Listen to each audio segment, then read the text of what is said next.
जय हिंद, नमस्कार दोस्तों। स्वागत है एक नए और फ्रेश वीडियो में। पंजाब नेशनल बैंक के अंदर सिक्योरिटी गार्ड की वैकेंसीज निकली हुई है। इन वैकेंसीज के लिए कोई एग्ज़ाम नहीं होता है, ओनली फिजिकल टेस्ट और पिछले रिकॉर्ड को देख के किया जाता है, नहीं कि जो हमने सेना में नौकरी की है। कंप्लीट डिटेल जानेंगे इस वीडियो के माध्यम से। चैनल को अभी तक सब्सक्राइब नहीं किया, नीचे लाल सब्सक्राइब का बटन है, उसको दबा के बगल में घंटी का निशान जरूर दबा दें।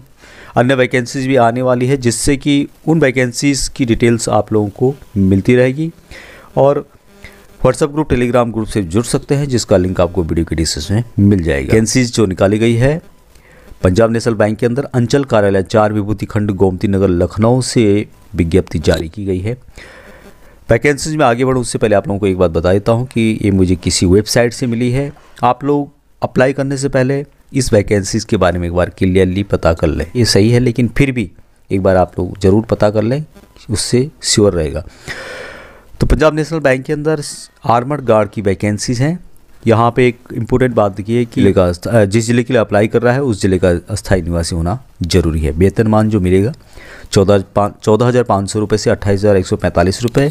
उसके अलावा जो अन्य भत्ते दिए जाएंगे वो अलग से होंगे। वैकेंसीज जो रखी गई है मंडल वाइज, सबसे पहले अयोध्या के अंदर जो जिले आते हैं बलरामपुर और गोंडा, तो यहाँ पे बलरामपुर अनुसूचित जाति के लिए एक पोस्ट रखी गई है। गोंडा के लिए भी एक पोस्ट रखी गई है जो कि अन्य पिछड़ा वर्ग के लिए है। बलरामपुर के जो वैकेंसीज है वो अनुसूचित जाति के लिए है और गोंडा के लिए जो है अन्य पिछड़ा वर्ग के लिए वैकेंसी। बस्ती मंडल के अंतर्गत 3 जिले आते हैं, बस्ती, सिद्धार्थनगर, संत कबीर नगर। बस्ती में अनुसूचित जाति के लिए एक वैकेंसीज है, उसके अलावा पिछड़ा वर्ग के लिए एक वैकेंसीज रखी गई है। आर्थिक रूप से कमजोर वर्ग के लिए एक वैकेंसी रखी गई है और जो जनरल है उनके लिए 1-2 वैकेंसी रखी गई है। टोटल 5 वैकेंसीज बस्ती जिले के लिए रखी गई है। सिद्धार्थनगर के लिए सिर्फ 1 वैकेंसी रखी गई है और वो भी जनरल के लिए रखी गई है। संत कबीर नगर के लिए वैकेंसीज सिर्फ 1 रखी गई है, वो भी जनरल के लिए रखी गई है। वैकेंसीज काफ़ी कम है दोस्तों, लेकिन जो भी है आपके सामने है। गोरखपुर जो मंडल है उसके अंदर सिर्फ 1 वैकेंसीज है जो कि अन्य पिछड़ा वर्ग के लिए है। लखनऊ पश्चिम के अंदर, लखनऊ में सिर्फ 3 वैकेंसीज रखी गई है। अनुसूचित जाति के लिए 1 है, अन्य पिछड़ा वर्ग के लिए 1 है और जनरल के लिए 1 पोस्ट रखी गई है। टोटल 3 पोस्ट यहाँ पे रखे गए हैं। सीतापुर जो मंडल है उसके अंदर लखीमपुर और सीतापुर 2 जिले पड़ते हैं। लखीमपुर में अनुसूचित जाति के लिए 1 पोस्ट है। सीतापुर में 1 पोस्ट है जो कि अन्य पिछड़ा वर्ग के लिए रखी गई। तो टोटल यहाँ पे वैकेंसीज आप लोग देख सकते हैं, इतनी वैकेंसी रखी गई है। वैकेंसीज टोटल 15 रखी गई है। यहाँ पे एक इम्पोर्टेंट बात लिखी है कि रिक्तियों की संख्या बैंक की आवश्यकता के अनुसार घटाई या बढ़ाई जा सकती है, या बैंक की आवश्यकता किसी भी समय बिना किसी पूर्व सूचना की निरस्त की जा सकती है। इस बात का ध्यान रखें। वैसे हर बैंक का जो नोटिफिकेशन निकलता है उसमें लिखा रहता है। इम्पोर्टेंट जो यहाँ पे बातें रखी गई हैं, सबसे पहले 18 से 45 साल के बीच में होनी चाहिए और 1/7/2021 तक इससे लागू होगा। शैक्षिक योग्यता 10वीं पास या इसके समकक्ष उत्तीर्ण और अंग्रेजी के बुनियादी पढ़ने लिखने के ज्ञान के साथ 12वीं परीक्षा से आगे का अध्ययन नहीं किया हो, इस बात का ध्यान रखें। न्यूनतम सेवा 15 साल रखी गई है। डिस्चार्ज बुक में C1 होना चाहिए। पद विशेष नायक, हवलदार सभी के लिए है, जो भी सिपाही, हवलदार, नायक हैं आर्मी, एयरफोर्स, नेवी के। चरित्र जो है अनुकरणीय यानी कि एग्जाम्पलरी लिखा है इसमें। अधिवास आवेदक को जिस जिले के लिए अप्लाई करना है उस जिले का अस्थायी निवासी होना जरूरी है। चिकित्सा प्रमाण पत्र, सारी परीक्षण के समय अभ्यर्थियों द्वारा प्रस्तुत किए जाने वाले प्रारूप पर सरकारी अस्पताल से या फिर बैंक प्राधिकृत चिकित्सक से प्रमाण पत्र ये भी रखा गया है। जो और भी बातें यहाँ पे रखी गई है कि यदि विशिष्ट जूनियर कमीशन अफसर अथवा समकक्ष और उच्च पद पर रहा हो, यानी कि जो भी जो हवलदार से ऊपर रहे हों, वो इसके लिए अब वो इसके लिए अप्लाई नहीं कर सकते। सारे रूप से विकलांग अप्लाई नहीं कर सकते। यदि किसी भी अदालत द्वारा दोषी ठहराए गए हो तो अप्लाई नहीं कर सकते। चिकित्सीय अयोग्य घोषित यानी कि जो कैटेगरी है वो भी इसके लिए अप्लाई नहीं कर सकते हैं। चयन का तो मापदंड होगा सशस्त्र गार्ड का चयन पूर्व सैनिकों के पिछले रिकॉर्ड तथा बैंक द्वारा आयोजित शारीरिक परीक्षा के आधार पर किया जाएगा। यहाँ पे कोई टेस्ट नहीं होता है, सिर्फ जो फिजिकल टेस्ट होता है उसके बेस पे और पिछले रिकॉर्ड के बेस पे होता है। तो पिछला रिकॉर्ड क्या क्या देखेंगे, क्या क्या डॉक्यूमेंट पिछले रिकॉर्ड से देखेंगे। अभी सभी तो एक आदमी के पास हो नहीं सकते, लेकिन इनका सिलेक्शन करने का प्रोसीजर है।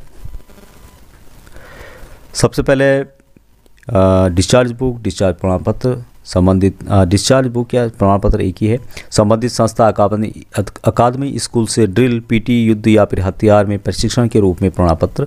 खेल नियंत्रण बोर्ड, संबंधित गठन खेल अधिकारी से खेल में प्रवीणता के संबंध में प्रमाण पत्र, यानी कि खेल में यदि आपने कहीं कुछ जीता है तो उससे संबंधित वीरता पुरस्कार के लिए प्रमाण पत्र।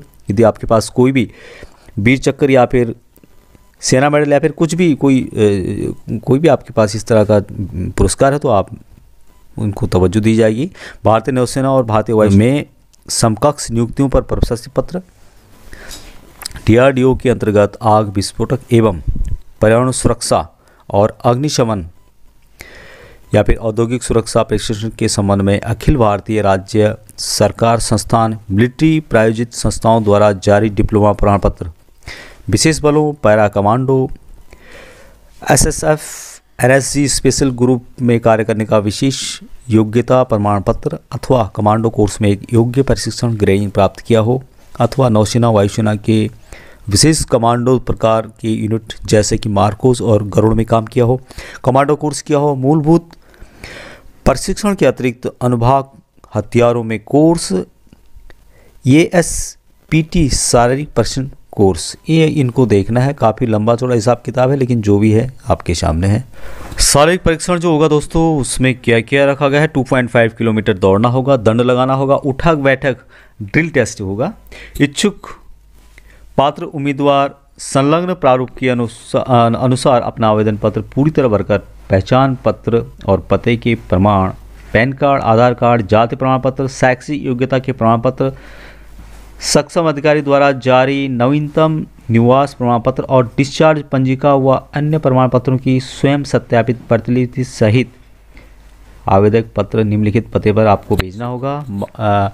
मुख्य प्रबंधक मानव संसाधन विभाग, पंजाब नेशनल बैंक, अंचल कार्यालय, 4 विभूति खंड, गोमती नगर, लखनऊ 226010।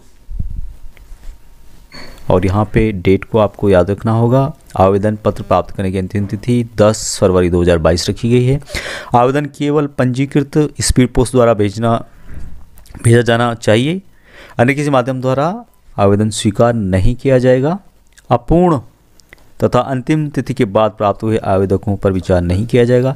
कृपया लिफाफे पर यानी कि लिफाफे के ऊपर आपको लिखना होगा अधीनस्थ संवर्ग में सशस्त्र गार्ड के पद पर भर्ती हेतु आवेदन पत्र, जिस जिले के लिए आप लोग अप्लाई करना है जिला हेतु ऐसे करके लिखना होगा। जो यहाँ पे हाईलाइट इन्होंने किया हुआ है आप लोग यहाँ पे देख सकते हैं। यहाँ तक बैंक को बिना कोई कारण बताए एवं बिना नोटिस दिए रिक्तियों की संख्या कम या ज़्यादा करने, प्रक्रिया निरस्त करने, निलंबन करने तथा किसी भी आवेदन को अस्वीकार करने का अधिकार होगा।